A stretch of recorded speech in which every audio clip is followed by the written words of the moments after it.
Halo, salam kegelapan.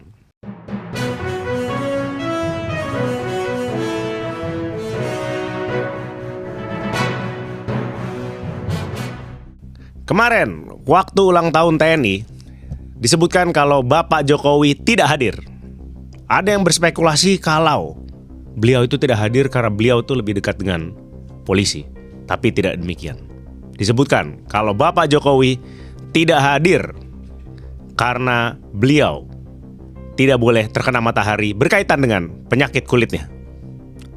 Saya baru tahu ternyata tidak hanya vampir penghisap darah yang tidak bisa kena matahari, tapi vampir penghisap demokrasi juga tidak bisa kena matahari. Cepat sembuh Pak Jokowi. Di kesempatan lain muncul juga foto beliau dengan Ibu Iriana. Ada yang berspekulasi kalau Ibu Iriana juga tertular penyakit kulit beliau. Tapi saya tidak mau berspekulasi seperti itu. Apapun yang terjadi, diperlihatkan bagaimana Bu Iriana berperan sebagai pasangan yang sangat baik. Walaupun Bapak Jokowi sakit dan mungkin penyakitnya benar menular, tapi Bu Iriana selalu berada di sebelahnya. Bisa disimpulkan kalau Ibu Iriana merupakan istri yang teladan. Istri Nabi Ayub saja mengusir beliau ketika beliau sedang mengalami penyakit kulit, tapi tidak dengan Ibu Iriana yang selalu berada di sisi Pak Jokowi.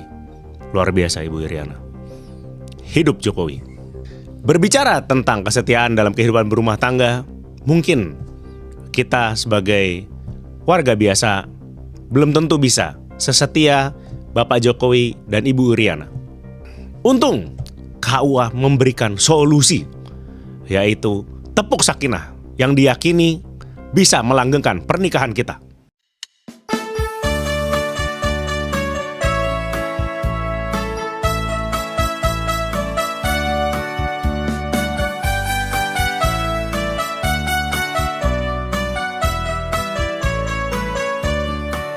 Berpasangan,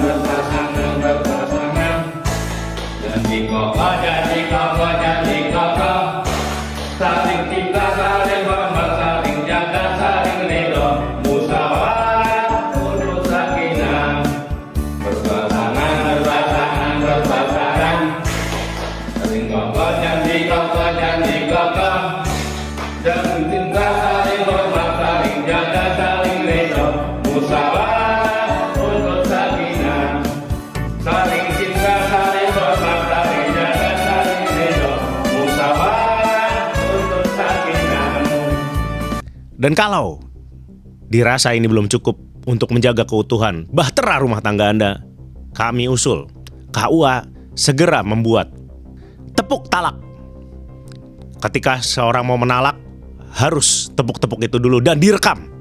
Hal tersebut kami yakini akan menekan angka perceraian secara drastis. Selanjutnya, kembali lagi dengan program unggulan Pak Prabowo, yaitu MBG. Kami telah mencoba menu MBG kami. Mungkin bisa dilihat di video kami sebelumnya. Di situ kami benar-benar menunjukkan kalau mamanya 10.000 itu bisa. 10.000 itu bisa sudah ada karbonnya, sudah ada proteinnya, dan mungkin yang membedakan adalah kami tidak ada susu. Karena kami merasa susu itu tidak terlalu penting. Jadi 10.000 itu sangat mungkin.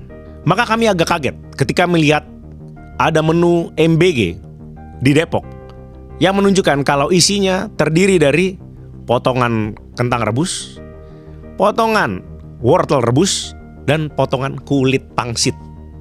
Kulit pangsit dan ada jeruknya. Melihat menu tersebut, saya yakin menu tersebut memang 10.000, tapi mungkin 7.000-nya ongkir.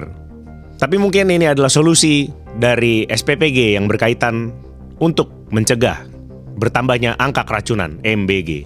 Karena memang muridnya sendiri juga akan malas makan. Berkaitan dengan keracunan MBG, ada rencana untuk mengumumkan jumlah korban keracunan MBG seperti di era pandemi, yang mengumumkan jumlah penderita COVID. Kelihatannya hal tersebut ditempuh untuk menunjukkan keberhasilan program paling dikdaya dari Pak Prabowo ini. Mungkin ini terinspirasi dari apa yang pernah diucapkan Joseph Stalin, yaitu kalau mamanya ada satu orang yang meninggal karena kelaparan, itu adalah tragedi. Kalau yang meninggal. Banyak. Itu adalah statistik. Dan dalam konteks MBG, berarti kalau ada satu yang keracunan, itu berarti musibah. Namun, kalau sudah mencapai ribuan, itu hanyalah statistik. Maju terus MBG. Terakhir, berita tentang ijazah Pak Jokowi yang asli belum juga usai. Sudah masuk lagi berita tentang ijazah Mas Gibran. Dalam update terakhir, Subhan, orang yang menuntut keaslian ijazah Mas Gibran ini, menuntut 125 triliun rupiah. Luar biasa. Sudah lebih daripada korupsi Asabri. Sedikit lagi sampai dengan BLBI. Dan kalau dibandingkan dengan pengeluaran negara untuk membangun IKN, masih ada kembaliannya. Kami jelas menolak gugatan tersebut. Karena menurut kami, Mas Gibran, apapun gelarnya, tetaplah Mas Gibran. Mas Gibran tetaplah seorang pemuda yang berani menjanjikan 19 juta lapangan pekerjaan. Dan kalau dirasa Mas Gibran ingin membuktikan kemampuan beliau secara akademis, mudah saja Mas Gibran. Lakukan apa yang Bapak Bahlil lakukan. Masuk UI. Nanti kalau kenapa-napa, dendanya itu hanya 300.000. Jauh lebih kecil dari 125 triliun. Dan itu juga UI-nya yang bayar. Universitas Indonesia, Universitas Bahlil.